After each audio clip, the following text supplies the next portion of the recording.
hablando de finanzas personales y las personas que nos escuchan, tú tienes varios libros del tema. ¿Cuál crees que es has mencionado algunos durante esta entrevista, pero ¿cuál crees que son los principales o el principal problema respecto al dinero en la región, respecto a la mentalidad, la inteligencia financiera en la región? Digamos, el primero tiene que ver con las metas, porque como no tenemos metas y en todos los países hay una versión distinta de este refrán de que me quiten lo bailado nadie me lo quita, etcétera. Vivimos muy en el presente y si tú no planeas el futuro, ¿cómo puedes tener un mejor futuro? Si no tienes un objetivo, es muy difícil que tú encauces tu dinero a algo productivo. ¡Qué flojera! ¿Para qué vamos a hacer presupuestos si no tenemos en qué queremos gastar ese dinero? ¿Para qué me voy a poner a comparar cuál es la mejor inversión para mi meta o para mi perfil si ni siquiera estoy pensando en qué quiero hacer dentro de 3 años o no tengo una meta que me implique más dinero? O sea, ¿por qué el mochilazo era importante para mí? Pues porque al final no me alcanzaba como estudiante para pagarlo, ¿no? Entonces tenía que esforzarme para llegar a ese objetivo. Ese creo que es el punto número 1, la falta de metas. El punto número 2 creo que tiene que ver con esta mentalidad de que o sea, que como que el ahorro y la inversión son tema de ingresos. Que si hoy no eres rico, no puedes invertir. Y la verdad es que yo empecé invirtiendo, o sea, primero ahorrando mis cantidades. O sea, ahorita ya se puede invertir en toda Latinoamérica con cantidades muy bajas, pero cuando yo empecé, el mínimo para un fondo de inversión eran 250, no, ni siquiera un fondo de inversión, para un depósito a plazo bancario eran $250.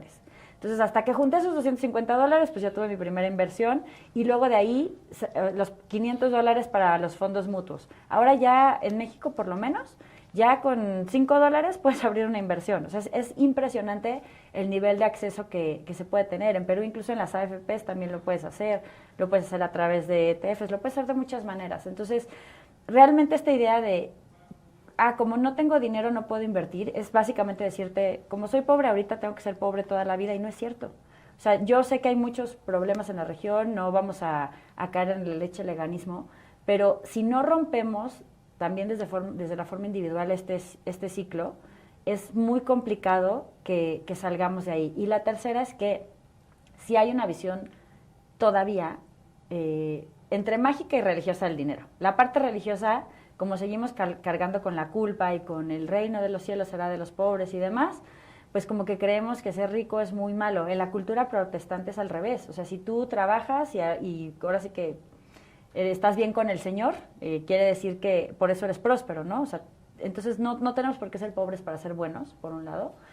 Y por otro lado, la parte mágica es que siempre creemos que la riqueza se va a dar de forma mágica. Que alguien tiene el tip para hacerse millonario en una semana, que no nos quiere decir.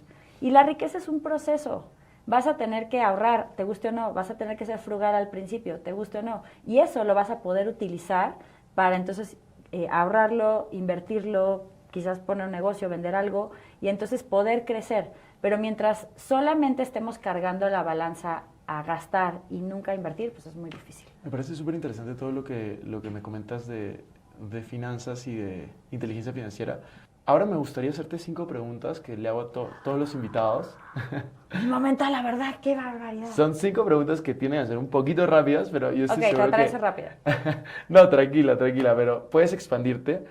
La cosa es que sea lo primero que se te venga a la mente. Así que imaginemos que no tienes patrimonio en este momento, cero patrimonio, tienes los conocimientos, pero cero patrimonio, y te dan $100. Voy a poner contexto de la pregunta. Muchas personas vienen y me dicen, no tengo dinero, no puedo invertir, o tengo poco dinero que puedo hacer, así que para poner una cantidad, $100. ¿Qué harías? Para hacerlo crecer, esos $100, o sea, digamos, si la meta fuera a largo plazo patrimonial, pues sí, lo invertiría probablemente en bolsa.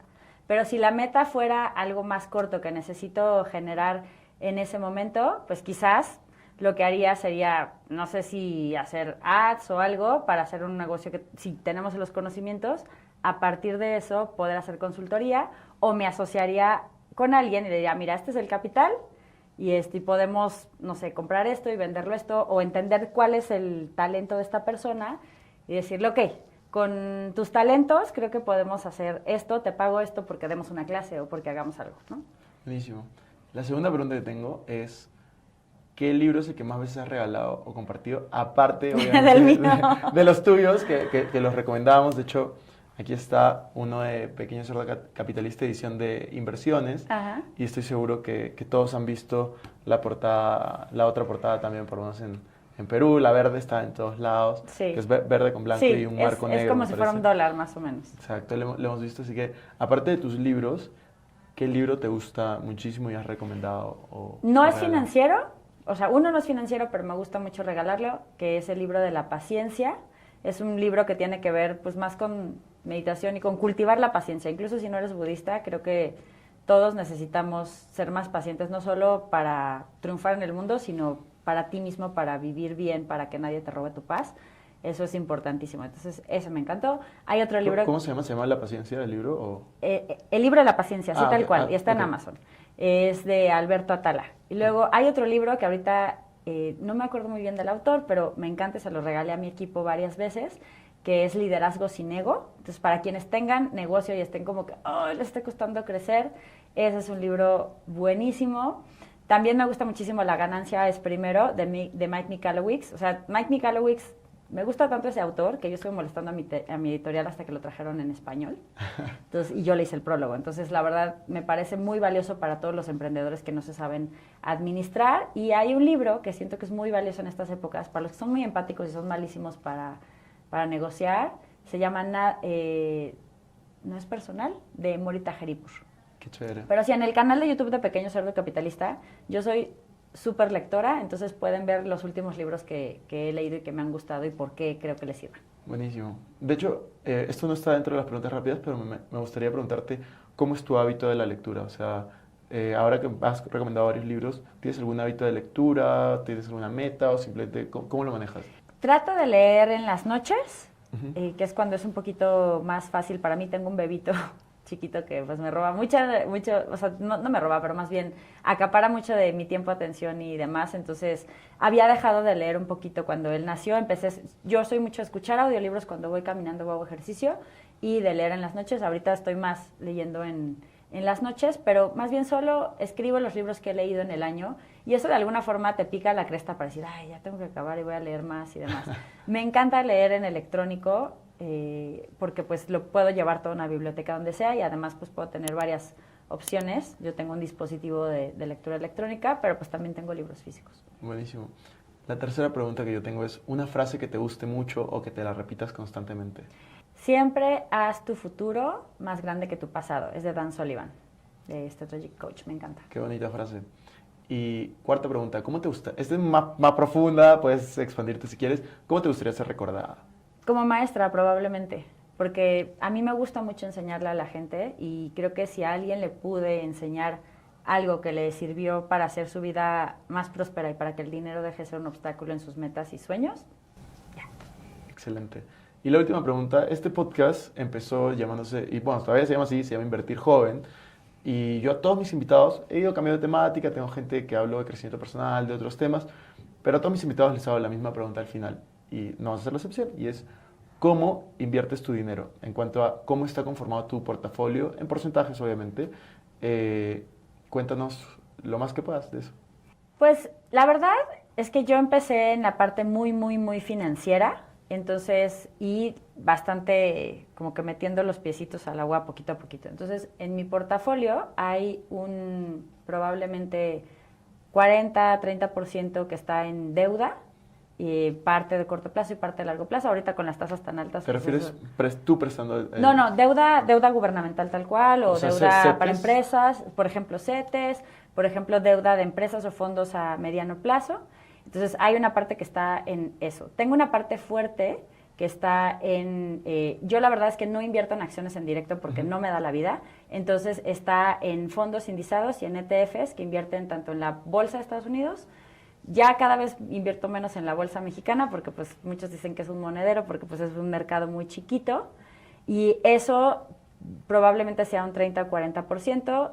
Tengo 2 inmuebles, entonces tengo también inversiones físicas en bienes raíces, pero también invierto en bienes raíces a través de crowdfunding inmobiliario. Tengo un poquito de crowdfunding en equity, o sea que en acciones de 2 empresas. Y he tenido algunas como inversiones más atípicas, por así decirlo, en negocios de amigos, ¿no? Tuve una startup que quebró que afortunadamente en su momento no era una gran cantidad, porque pues para ser inversionista ángel también parte del tema es invierte poco dinero en cada uno de los activos, porque hay algunos que te van a salir muy mal. Entonces, pues esta startup era pues aproxima, lo que pasa es que en su momento era una cantidad menor, pero probablemente eran como $10,000. Y esa, pues bueno, ni modo, me quedé con la lección, no con el capital, pero esos son el tipo de inversiones que tengo. La primera que hice, como te contaba, era un depósito a plazos y ahí empecé, y a partir de ahí en fondos mutuos, que creo que es lo más fácil para una persona que inicia. Si estás en México, pues sí, CETES directo y quizás una plataforma, una casa de bolsa en línea regulada, eso es importante, pueden ser tus mejores opciones porque con el equivalente a $5 lo puedes abrir. Buenísimo. Esas son las preguntas que yo tenía, pero si quieres dar algún mensaje para cerrar este episodio, algo que se pueda llevar la persona que te esté escuchando y que le ha causado interés, las finanzas personales, la inteligencia financiera, obviamente leer tu libro de Pequeño Cerdo Capitalista, no sé, la cámara es tuya. Yo creo que al final el tema de las finanzas personales mucha gente le huye porque cree que es para tacaños, codos, como decimos en México. Pero en realidad, pues el tema de la riqueza es un proceso, y si bien al principio vas a tener que ser muy frugal, esto pues te va a ayudar a construir mayores cosas. Y creo que la mejor lección es que no ajustes tus sueños a tus posibilidades, sino al revés, que busques cómo hacer cada vez más grandes tus posibilidades para cumplir cualquier sueño que tengas y que el dinero no sea un obstáculo. Muchas gracias.